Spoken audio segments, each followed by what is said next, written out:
Subhanallah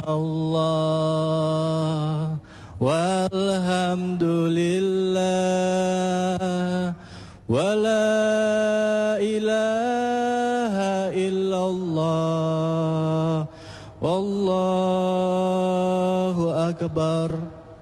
Alhamdulillah, salatu wassalamu ala rasulillah, amma ba'du. Bapak, Ibu, dan segenap pemirsa TV One yang saya cintai, rezeki artinya pemberian, karunia, given. Bahkan Imam Ali Al-Jurjani menyatakan yang disebut rezeki adalah pemberian karunia, baik dia konkret maupun abstrak. Nah, kalau demikian soalnya, belum pernah sesaat pun dalam hidup kita ini rezeki pernah berhenti. Belum pernah. Sejak kita bangun tidur sampai kita tidur lagi, kata Mbak Surip, sejak kita bangun tidur sampai kita tidur lagi, bahkan tidur itu sendiri rezeki dari Allah Subhanahu wa ta'ala. Nah, terhadap rezeki yang begitu banyak, yang kalau kita mau menghitung kita tidak akan pernah sanggup menghitungnya, Allah cuma minta satu: syukuri itu. Kalau kamu syukuri, aku tambah. Kalau kamu ingkar, tidak pandai bersyukur, awas, azabku itu pedih. Jadi ayat ini mau bilang, nikmat bisa berubah menjadi bencana kalau kita tidak pandai mensyukurinya, termasuk urusan rezeki ini. Itu sebabnya saya katakan, orang kaya bisa masuk surga karena hartanya, orang kaya bisa terjungkal ke neraka juga karena hartanya. Syukur apa tidak syukur? Pejabat bisa masuk surga karena jabatannya, pejabat pun bisa terjungkal ke neraka juga karena jabatannya. Syukur apa tidak syukur? Orang alim itu bisa sampai ke surga karena ilmunya. Orang alim itu bisa masuk neraka lebih dulu dari penyembah berhala juga karena ilmunya. Syukur apa tidak syukur?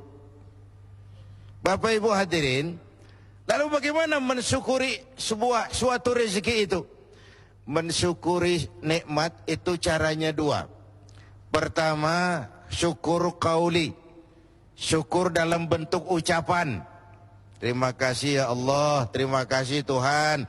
Kalau yang model begini sih semua kita bisa. Ya Bu ya? Bu, apaan? Model begitu sih kita semua bisa. Yang berat itu syukur fi'li, syukur dalam bentuk perbuatan. Apa syukur dalam bentuk perbuatan itu? Mempergunakan suatu nikmat sesuai dengan kehendak yang memberinya. Itulah syukur yang sesungguhnya. Jadi kalau mulutnya tidak pernah berhenti, ya Allah terima kasih dikasih harta yang banyak, tapi pelitnya 17 setan, itu belum syukur. Itu belum syukur yang sebenarnya. Belum syukur yang sebenarnya. Mempergunakan suatu nikmat sesuai dengan kehendak yang memberi nikmat itu. Janganlah diberikan nikmat tapi digunakan untuk menentang yang memberinya. Janganlah diberikan nikmat tapi untuk bermaksiat kepada yang memberinya. Itu sungguh sesuatu yang perbuatan yang kita tidak tahu diri. Nikmat akan bertambah kalau kita syukuri, tapi akan berubah menjadi bencana kalau kita tidak pandai mensyukurinya. Bapak Ibu hadirin, karena itu bukan cuma uang rezeki itu.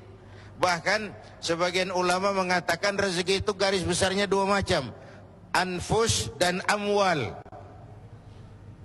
Anfus terjemahan dari diri, kekayaan yang ada dalam kepribadian kita, kemampuan, keahlian, skill, wibawa, otoritas, itu masuk dalam anfus. Yang amwal ialah bentuk-bentuk materi yang kita kuasai, tanah, rumah, uang. Amwal dan anfus itu harta. Tetapi dua-duanya bukan tujuan. Dua-duanya hanya sekadar alat untuk mencapai tujuan. Yang alat harus dijadikan alat. Kalau alat dijadikan tujuan, maka kita akan kehilangan tujuan yang sebenarnya. Ayo, saya mau tanya, Ibu selama ini memperalat duit, apa duit yang memperalat Ibu?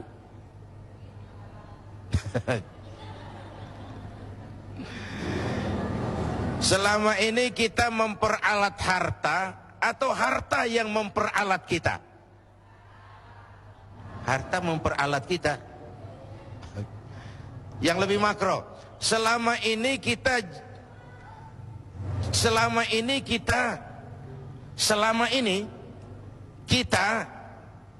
menggunakan dunia atau dunia menggunakan kita?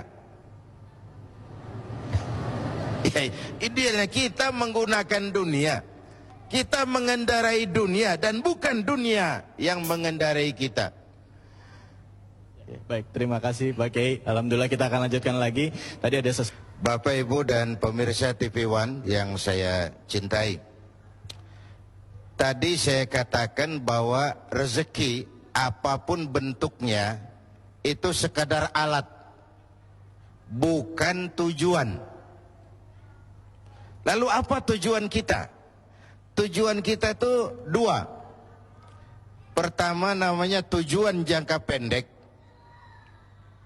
yaitu fid dunya hasanah.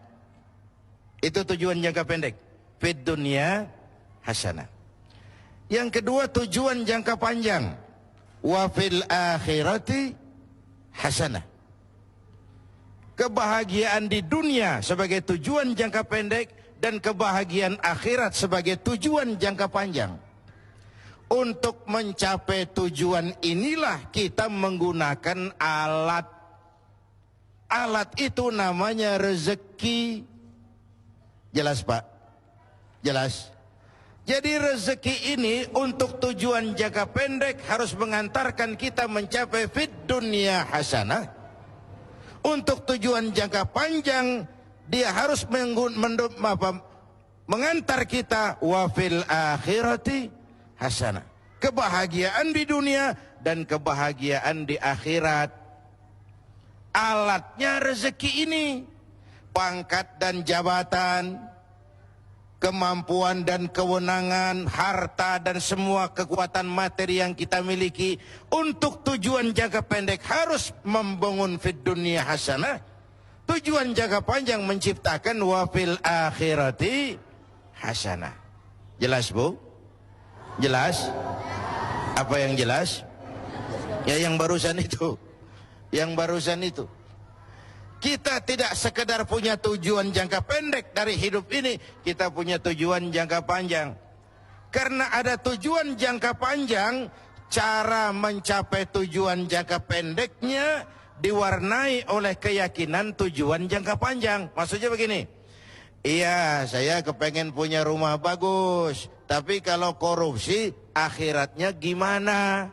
Ini loh, tidak terjebak menghalalkan cara. Karena orang yang tujuannya cuma fid dunia hasanah, pokoknya dunianya senang, itu mudah menghalalkan segala cara. Tapi kita punya wa fil akhirati hasanah, kebahagiaan di akhirat nanti. Ini yang mewarnai cara kita mencapai tujuan jangka pendek. Iya, saya kepengen naik jabatan, tapi kalau jilat atas, injak bawah, sikut kiri kanan, teman jadi lawan, lawan jadi teman, nanti akhirat saya piye? Iya, saya kepengen jadi banyak uang, tapi kalau makan renten, nipu orang, buka peternakan tuyul, nanti akhiratnya piye? Ada rem. Ada apa? Ada apa? Rem. Ibu mau nggak saya ajak ke Bandung?